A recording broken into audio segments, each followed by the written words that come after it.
నన్ను నా జీవితాన్ని కబలించాలని కొన్ని దుష్ట శక్తులు ప్రయత్నం చేస్తే కూడా తన సుదర్శన చక్రం లాగా అడ్డుపెట్టి నన్ను కాపాడిన భగవంతుడు శక్తి ఏదైనా ఉంది అంటే శ్రీకృష్ణ భగవానుడు. అంటే శ్రీకృష్ణుడిని మనస్ఫూర్తిగా నమ్మిన వాళ్ళకి 100% ఆయన కాపాడుతాడు, మన వెన్నంటే ఉంటాడు, నీడలాగా ఉండి మనల్ని నడిపిస్తాడు అని చెప్పడానికి అనేక ఉదాహరణలు ఉన్నాయి.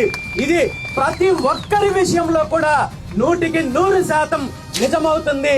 ఆయన్ని నమ్ముకున్న వాళ్ళు ఈ భూమి మీద చెడిపోయిన వాళ్ళంటూ ఎవ్వరూ ఉండరు అనే విషయాన్ని మనం గుర్తించి ఆయన్ని నమ్ముకొని ఆయన్ని పూజించి, అదే విధంగా కేవలం పూజించడంతో మాత్రమే, దేవాలయాలు నిర్మించడంతో మాత్రమే ఆగిపోకుండా, అక్కడికి పరిమితం అవ్వకుండా ఆ శ్రీకృష్ణ భగవానుడు ఏదైతే చెప్పాడో, గీత ఏదైతే చెప్పాడో, ఆ భగవద్గీతను పాటించిన వాళ్ళకి ఆయన ఎప్పుడూ తోడుగా ఉంటాడనేది మనం ఈ సందర్భంగా తెలుసుకోవాల్సిన అవసరం ఉంది.